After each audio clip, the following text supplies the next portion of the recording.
एक उकाब की उम्र तकरीबन 70 साल होती है और इस उम्र तक पहुंचने के लिए उसे निहायत तकलीफों, मुश्किलात और कठिन रास्तों से गुजरना पड़ता है। जब उसकी उम्र 40 साल होती है तो सबसे पहले उसके पंजे, जिसकी मदद से वो शिकार को दबोचता है, कुंद हो जाते हैं। उसके बाद उसकी मजबूत चोंच टेढ़ी हो जाती है और उम्र के गुजरने के साथ साथ उसके पर, जिससे वो आसमान की बुलंदियों को छूता है, वो इतने भारी हो जाते हैं कि उसके सीने के साथ चिपक जाते हैं। इन सब मुश्किलात के होते हुए शाहीन के पास सिर्फ दो रास्ते होते हैं।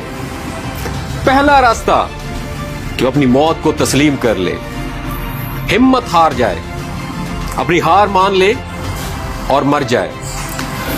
दूसरा रास्ता 150 दिन की मेहनत यानी 5 महीने की मेहनत के लिए तैयार हो जाए। आपका क्या ख्याल है, शाहीन कौन सा रास्ता चूज करेगा? जी बिल्कुल, शाहीन हार नहीं मानता। वो अपने आप को 5 महीने 150 दिन की मेहनत के लिए तैयार करता है। वो पहाड़ों में चला जाता है और पहाड़ों में जाके सबसे पहले अपनी चोंच को पत्थरों पे मारता है और अपनी चोंच को पत्थरों पे मार मार के उसे तोड़ देता है। जब नई चोंच निकलती है तो नई चोंच की मदद से वो अपना एक एक नाखून उखाड़ के फेंक देता है। जब नए नाखून निकलते हैं तो वो नाखून और चोंच की मदद से अपना एक एक बाल उखाड़ के फेंक देता है। इस तवील अरसे में उसे 5 महीने लगते हैं।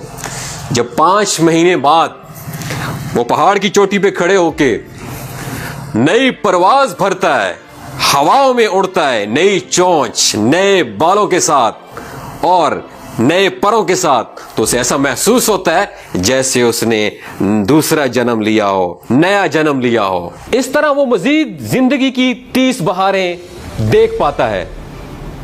उकाब की इस कहानी से हमें यह सबक मिलता है कि बाज़ औक़ात हमारे लिए जिंदगी को बदलना बहुत ज्यादा जरूरी है, अगरचे इसके लिए हमें सख्त मेहनत, जदोजहद क्यों ना करना पड़े। याद रखिएगा, जिंदगी के माहो साल बदलने से कुछ भी नहीं होता। जब तक आप अपने आप को नहीं बदलते, दुनिया नहीं बदलती। मुझ नाचीज समेत हर पाकिस्तानी नौजवान तब्दीली को बाहर की दुनिया में देखना चाहता है, हालांकि असल तब्दीली अंदर की तब्दीली है। सबसे पहले तब्दीली अंदर आती है, फिर बाहर की दुनिया में तब्दीली नजर आएगी। मस्बत तब्दीली के लिए अपने आप को बदलना होगा। अब सवाल यह पैदा होता है, खुद को कैसे बदला जाए?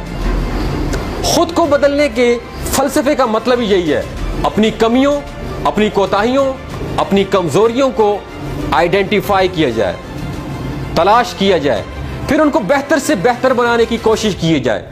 खुद को बेहतर बनाने के फलसफे का मतलब ही यही है, सेल्फ ग्रूमिंग, अपनी ग्रूमिंग की जाए, अपनी जात के ऊपर काम किया जाए, सेल्फ इन्वेस्टमेंट। अल्लाह पाक ने जो आपको सलाहियतों से नवाजा है, जिस टैलेंट से नवाजा है, उसको पॉलिश जरूर करना चाहिए।